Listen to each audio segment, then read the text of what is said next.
नमस्कार, एक बार फिर से स्वागत है फास्ट प्लस में।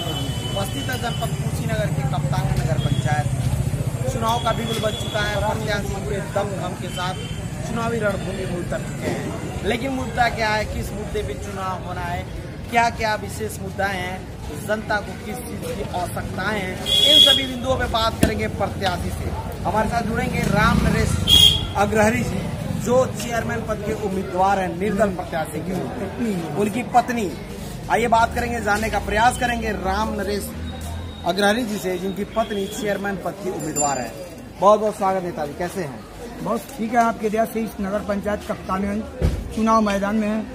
मंगल की बाजार यानी कि चौराहा जो बीच में है, और एक चाय की दुकान है शिव शक्ति, बहुत ही प्रसिद्ध चाय की दुकान है। तो जो भी नगर के लोग चाय की चुस्की लेना चाहते हैं सीधा इस दुकान पे आते हैं। और इसी दुकान पे हमारे साथ राम नरेश अग्रहरी जी उपस्थित है, जो चेयरमैन पद की उम्मीदवार है, इनकी पत्नी जी जो निर्दल प्रत्याशी है। क्या कहना चाहिए? चाय की चुस्की ले रहे हैं, मंगल की बाजार में बैठे हैं, क्या नहीं, इस वक्त तो नगर पंचायत कप्तान 11 प्रत्याशी मैदान में है, और 11 प्रत्याशियों से जो है वहाँ का ब्यौरा पूछा जाए, सब दमखम से लगने वाले प्रत्याशी 11 प्रत्याशी, जो 13 प्रत्याशी उम्मीदवार में 2 लोग बैठ गए हैं, 11 प्रत्याशी मैदान में है। तो मैं इस बात पूछना चाहता हूँ अपने माननीय मुख्यमंत्री योगी आदित्यनाथ जी से, क्या यहाँ की बीजेपी सरकार में परिवारवाद चलेगा? क्या बीजेपी के सरकार में क्या कोई और कार्यकर्ता नहीं है जो नगर पंचायत कप्तान के विकास कामों में रुक गए हैं? और इस वक्त जो जब से 4.5 साल में यहाँ विकास हुआ, जो भी विकास हुआ आभा गुप्ता द्वारा या शिवशंकर अग्रहरी द्वारा, नेताजी उसमें हम बात करेंगे। आप ये बताइए, कप्तानगंज नगर पंचायत के विकास को किस नजरिए से देखते हैं? यहाँ तो क्या विकास ही नहीं हुआ। 1917 की टोनरिया है, उत्तर प्रदेश की सरकार है, स्वच्छ भारत अभियान है, एक भी चौराहे पर शौचालय मूत्रालय की व्यवस्था नहीं है। तो ये सबसे बड़ी उपलब्धि यहाँ कमी है। जिस नगर पंचायत कप्तानगंज 1917 की टोनरिया होने के बाद एक भी चौराहे पर शौचालय मूत्रालय की व्यवस्था न हो, तो आम जनता क्या करेगी? आप खुद सोच सकते हैं, ये सबसे बड़ी कठिन समस्या है। अगर किसी को ये व्यवस्था लग जाए तो किसके घर में जा सकता है, ये मीडिया के सामने पूछना चाहता हूँ।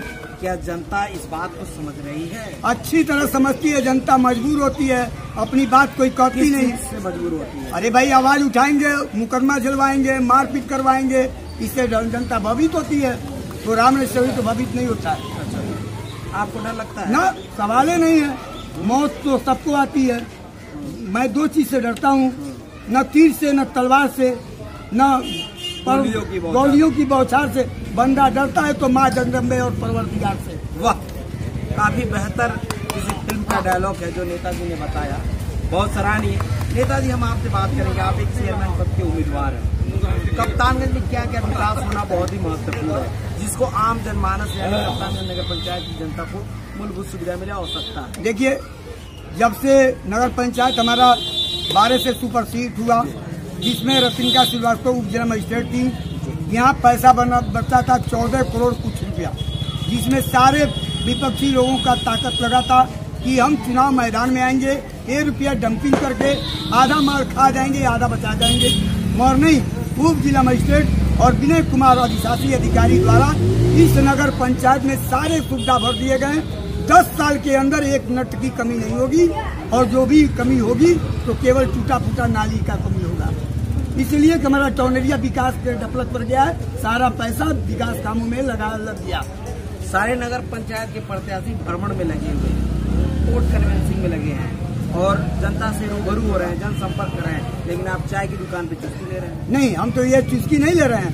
यहाँ धारा 144 लागू है। आप सरकार की भली बात जानते हैं, 5 आदमी से बेसी होना कानूनन जुर्म है। यहाँ जग का प्रमाण है।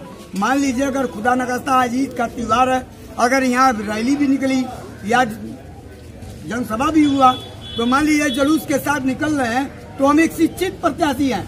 मैं कानून को जानता हूँ। धारा 144 का पालन करते हुए इस नगर पंचायत को मैं बचाया हूँ। न यह पूछना चाहता हूँ श्रीमती उषा देवी से, पढ़ी लिखी शिक्षित व्यक्ति है, महिला है, और अध्यक्ष पद के दावेदार भी हैं। तो क्या, जब ये बताइए रोजा रफ्तार चल रहा है और अपने पति के साथ वो रोजा रफ्तार खोल रही हैं, तो क्या वो जायज है उस वक्त? जब आपको लेडीज हैं, लेडीज की व्यवस्था होनी चाहिए और इस व्यवस्था को एक लेडीज अलाउंस करवा कर वो रोजा रफ्तार खोल सकती थी, ये तो हुआ। भाईचारा, हिंदू मुस्लिम सिख ईसाई हम सब है भाई भाई, यानी कि भारत की ये संस्कृति कहती है कि हिंदू मुस्लिम सब एक हैं, प्रेम और भाईचारा बना के रहना चाहिए। तो शायद इसकी दृष्टि से उन्होंने इस तरह का कार्य किए। आपकी बात सही है, पढ़ी लिखी महिला शिक्षित की जब चुनाव मैदान में प्रत्याशी का बिगुल बच गया तो ये नहीं हो सकता, ये मीडिया भी जानती है। अगर हम करेंगे रोजा रफ्तार में तो ये प्रत्याशी का लुभाना, अगर मान लीजिए एक तरफ प्राप्त समाचार के अनुसार जहरीली शराब यहाँ आ चुका है, अगर ये कहा कि चुनाव में आप अच्छी तरह जानते हैं 11 प्रत्याशी हैं चुनाव मैदान में, सबका अधिकार बनता है। अगर मान लीजिए किसी के पास व्यवस्था है 10,000 खर्चा हुआ, 20,000 खर्चा हुआ, 25,000 खर्चा हुआ, क्या चुनाव में वो खर्चा भरे जाएंगे? पर नगर पंचायत की तस्वीर क्या होनी चाहिए आपके अनुसार? अगर नगर पंचायत का अगर मौका मिला, 11 प्रत्याशी हैं चुनाव मैदान में, यहाँ की जनता अगर उनको देती है तो यहाँ की तस्वीर कुछ बदलने के लायक होगा। मगर आपसे एक निवेदन है कि जो उत्तर प्रदेश डबल इंजन की सरकार, जो आज इस वक्त जाने माने हस्ती में माननीय मुख्यमंत्री योगी आदित्यनाथ जी चल रहे हैं, तो मैं सिर्फ अपने योगी जी से ही पूछना चाहता हूँ कि 2007 से परिवारवाद ही चलेगा, क्या अन्य उनके भाजपा के लोगों में परिवार नहीं है? आपको अपने चुनाव से मतलब है या अन्य प्रत्याशी? अरे भाई हम कह रहे, हमारी बात समझिए। जब बीजेपी कहती है आपकी लड़ाई किससे है? हमारी आप हराना चाहते हैं? हम हराना चाहते हैं, यहाँ की जनता खुद हराना चाहेगी। या बाहुबली या भूमाफिया यहाँ नहीं चाहिए। आपको अगर चाहिए तो एक शिक्षित कोई भी प्रत्याशी चुनाव में, ये इसकी फैसला जनता करने वाली है, यहाँ के नागरिक करने वाले, नगर पंचायत की जनता करने वाली, जिसे अपना वोट देगी वही अध्यक्ष बनेंगे। वो तो ठीक है, खुशी की बात है कि यहाँ की जनता फैसला करेगी, मगर मेरी फैसला तो न्यायालय करेगी।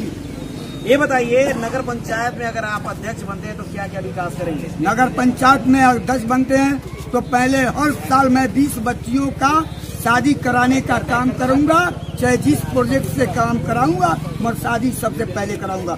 और दूसरा बात, अगर मुझे अध्यक्ष का पद मिला तो जमीन ऑलरेडी उपलब्ध है, सबसे पहले मैं नगर पंचायत का शौचालय मूत्रालय की व्यवस्था करूंगा।